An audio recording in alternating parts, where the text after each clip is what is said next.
The lands west of Mexico were always a mystery to European explorers and conquistadors in the New World.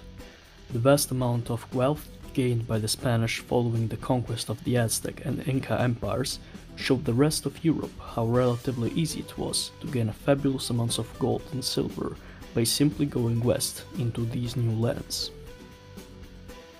The myths of the riches of the new continent were often propagated by authors that never even set foot on the lands they talked about, creating a cycle of fake informations about the lands that might have never existed, or that, at least, didn't exist in the way they were described.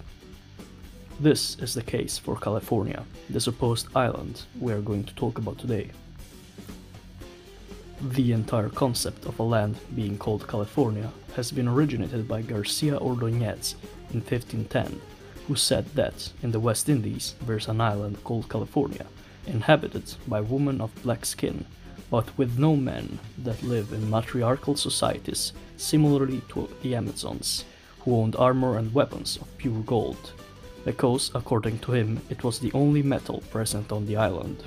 Ordóñez explained that the coasts of the island were stiff and rocky, almost impossible to get by through conventional means, and this is exactly where the myth starts to unite with reality, as Hernán Cortés, the conqueror of the Aztec Empire, was inspired by the story to organize an expedition to go west. He sent his cousin, Diego de Becerra, to lead the expedition and Fortun Ximénez to accompany him. As the exploration of the western Mexican coast continued, they found something much similar to Ordóñez's description of California.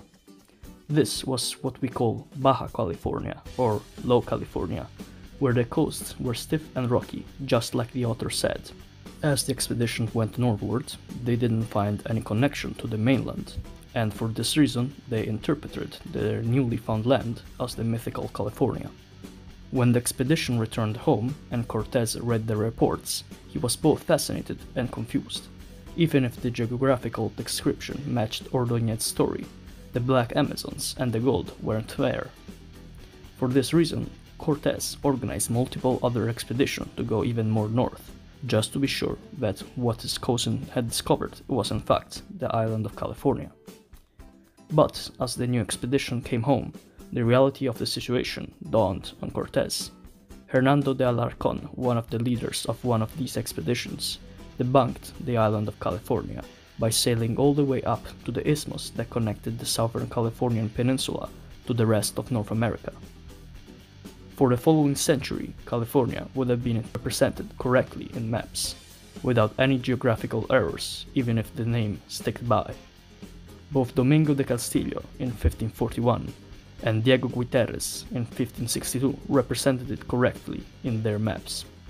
Despite this reality being mostly acknowledged by the people of New Spain, back in the mainland, the original discoveries of Diego de Becerra were too interesting to depopularize, and so, by the first half of the 7th century, California started once more being represented as an island, like in Michael Collins' map of the West Indies in 1622. Apparently, this was because in 1602, Sebastian Vizcaino traveled to California, and his brother, when writing about his journey, described California as an island divided from the continent by California's own Mediterranean.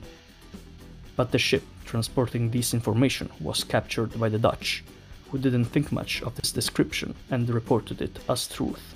After Collins' map, the trend of making California an island continued, as we can see in the many maps made after this time. Apparently, there are over 249 maps showing California as an island.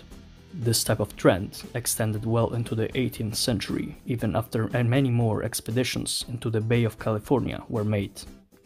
This only changed after Eusebio Kini, a Jesuit that thought the island existed, went on a journey to seek the truth from Sonora to Colorado, and after his expedition ended, he discovered once again that California was attached to the mainland, making a map attached to his discovery to show it. Following some other expeditions, in 1747 the King of Spain at the time, Ferdinand VI, issued a royal decree that cleared everyone's doubts. He announced that California was officially not an island. And so the mystery of the island of California ended, except for a map made in 1865 over 100 years later by the Japanese, showing California as an island.